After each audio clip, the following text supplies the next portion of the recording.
The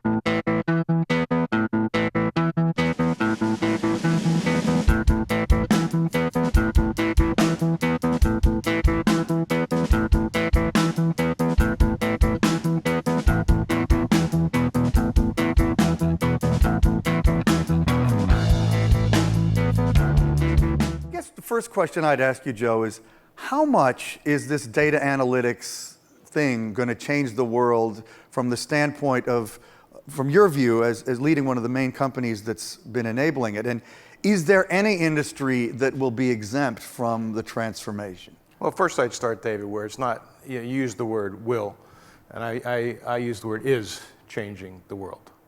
Certainly, you just heard about cancer, the decoding of the human genome. That was a big data problem, and that happened several years ago. So, but to answer your question specifically, I absolutely believe, firmly believe, that every single industry will be totally revolutionized by big data. Okay, now, do most of those industries realize that yet? I'd say a fair amount do. I mean, you spend a lot of time with the biggest CEOs. Do they get it? Most CEOs think in terms of what are my key lasting assets? First, you have a brand, right? Brand is incredibly valuable and it lasts beyond any CEO terms, in many cases for well over 100 years. Second, you have your people. Now, people is not an accounting asset, but people, any CEO knows their people is their greatest asset. The way you get those people to work together is you have a whole set of processes that support your business. And those processes are kind of enabled by applications. So I would say your processes and your applications is a lasting asset. And then your information is a lasting asset.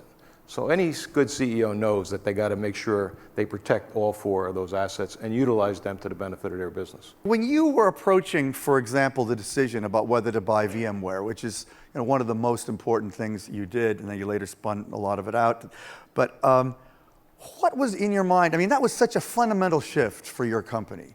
How did you go about that? I mean, and is there any lesson, again, for CEOs in general or leaders that you've sort of taken away from having made some pretty big gambles that have paid off for EMC, especially with acquisitions? We were basically a leader in high-end storage, period. And that is not a good base to, that's not a strong enough foundation for a company. Because if you can attack that one thing that we did well, you could really hurt the company. So you want to broaden your base, and then it's hard to knock. So basically we went from high-end storage to mid-tier storage to low-end storage. Then basically if you're storing information, you want to protect that information, make sure it's always available.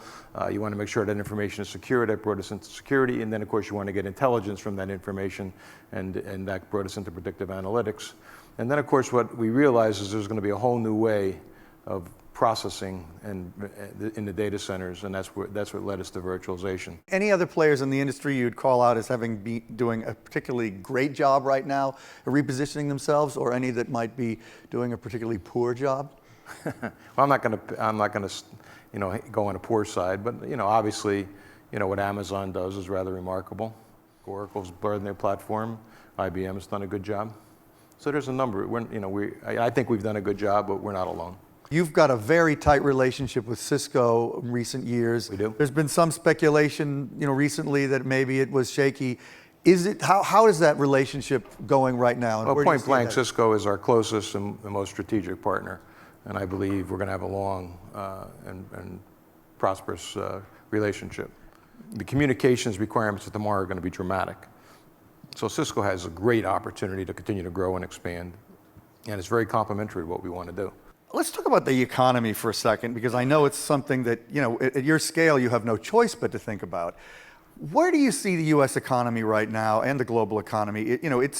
It's widely viewed as pretty precarious. And just give us your big picture view of what's happening right now. I've never seen a time where the rest of the world was looking for U.S. for leadership. So I think it's all... Any more than now? You think right now that's... Right now is the peak. Yeah. They want the U.S. to be successful. They want leadership. And I truly believe if we address what's commonly called now the fiscal cliff problems adequately, we'll have a decent 2013 globally. We need a grand compromise. This is not a Democratic or Republican solution. We need to raise revenues.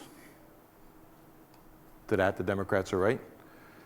And we need to balance the budget over time. I am spending personal time, personal commitment, and encouraging others, all of you. This is our country. We got to make sure that, you know, it's we the people, by the people, for the people. We got to make sure that we live those words every day.